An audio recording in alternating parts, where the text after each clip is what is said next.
Yes, ഇനി നമ്മൾ പോകുന്നത് മറ്റൊരു വാർത്തയിലേക്കാണ്. കണ്ണൂർ അഞ്ചരക്കണ്ടിയിൽ ഡെന്റൽ വിദ്യാർത്ഥി നിതിൻ രാജ ആത്മഹത്യ ചെയ്ത സംഭവത്തിൽ അധ്യാപകൻ ഡോക്ടർ MK റാമിന്റെ മുൻകൂർ ജാമ്യാപേക്ഷ വിധി പറയാനായി മാറ്റിയ അന്വേഷണത്തിന്റെ സുതാര്യതയിൽ സംശയമുണ്ട് എന്ന് ഹൈക്കോടതി വാക്കാൽ പരാമർശിച്ച വിവരങ്ങളുമായി രേഷ്മ ബാബു ചേരുകയാണ്. രേഷ്മ, യെസ്, എന്തായാലും വളരെ ഗുരുതരമായ ഒരു നിരീക്ഷണമാണ് ഈ വിഷയത്തിൽ കോടതിയിൽ നിന്നുണ്ടാക്കുന്നത് എന്നുള്ളതാണ്. അന്വേഷണത്തിന്റെ സുതാര്യതയിൽ സംശയമുണ്ട് എന്നാണ് ഹൈക്കോടതിയുടെ വാക്കാലുള്ള പരാമർശം. അഞ്ചരക്കണ്ടിയിൽ നിതിൻ രാജിന്റെ മരണവുമായി ബന്ധപ്പെട്ടാണ് അധ്യാപകൻ ഡോക്ടർ MK റാമിന്റെ മുൻകൂർ ജാമ്യാപേക്ഷയിൽ കോടതിയുടെ നിരീക്ഷണം വന്നത്.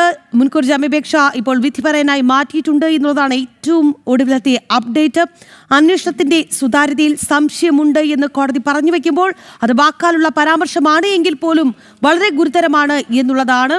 കൃത്യമായ അന്വേഷണം ഈ വിഷയത്തിൽ നടക്കുന്നുണ്ടോ എന്നുള്ള സംശയം കോടതിക്ക് പോലും ഉണ്ട് എന്നുള്ളത് വേണ്ടേ മനസ്സിലാക്കാൻ. എന്തായാലും രേഷ്മ ബാബു കൂടുതൽ വിവരങ്ങൾ നൽകും. രേഷ്മ, ഈ വിഷയത്തിൽ കോടതി തന്നെ വാക്കാലുള്ള പരാമർശം നടത്തിയിരിക്കുന്നു. അതായത് ഈ അന്വേഷണത്തിന്റെ സുതാര്യതയിൽ ചില സംശയങ്ങൾ ഉണ്ട് എന്ന് അങ്ങനെ കോടതി തന്നെ പറഞ്ഞു വെക്കുമ്പോൾ അന്വേഷണം ശരിയായ ദിശയിലാണോ എന്നുള്ള സംശയം കോടതിക്ക് പോലും ഉണ്ട് എന്നുള്ളതല്ലേ രേഷ്മ മനസ്സിലാക്കേണ്ടത്?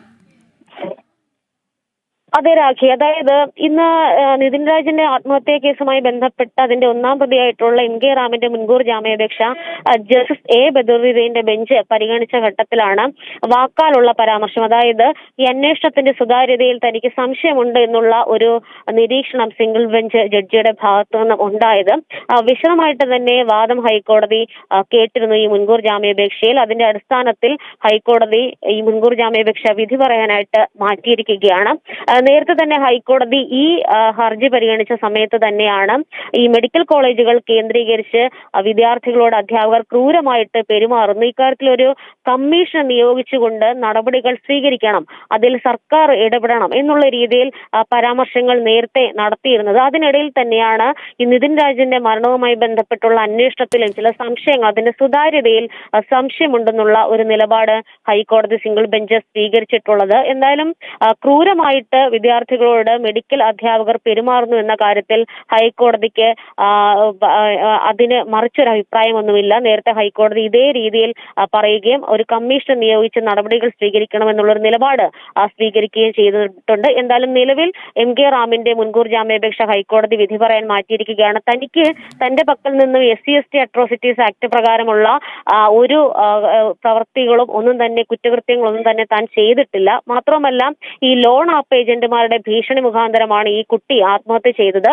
അതിൽ യാതൊരു തരത്തിലും പീഡനം തന്റെ ഭാഗത്ത് നിന്ന് നടത്തിയിട്ടില്ല എന്നുള്ളതാണ് MK റാം ഈ മുൻകൂർ ജാമ്യാപേക്ഷയിൽ വാദമായിട്ട് ഉന്നയിച്ചിട്ടുള്ളത്. നേരത്തെ കീഴ്ക്കോടതി റാമിന്റെ മുൻകൂർ ജാമ്യാപേക്ഷ തള്ളിയതോടുകൂടിയാണ് ഇയാൾ ഹൈക്കോടതിയെ സമീപിച്ചുകൊണ്ട് ജാമ്യ നീക്കം നടത്തിയത്. എന്തായാലും വിധി പറയാനായിട്ട് ഹൈക്കോടതി മാറ്റിയിരിക്കുകയാണ്. അടുത്ത ആഴ്ചയായിരിക്കും ഇതിന്റെ വിധി പ്രസ്താവം ഉണ്ടാവുക. ശരി രേഷ്മ, എന്തായാലും നിതിൻ രാജിന്റെ ആത്മഹത്യാ കേസിലാണ് അധ്യാപകൻ ഡോക്ടർ MK റാമിന്റെ മുൻകൂർ ജാമ്യാപേക്ഷ വിധി പറയാനായി മാറ്റിയിരിക്കുന്നത്. ഒപ്പം തന്നെ അന്വേഷണത്തിന്റെ സുതാര്യതയിൽ സംശയമുണ്ട് എന്ന വാക്കാലുള്ള പരാമർശം ഹൈക്കോടതി നടത്തി എന്നുള്ളതാണ് രേഷ്മ പങ്കുവച്ച വിവരം.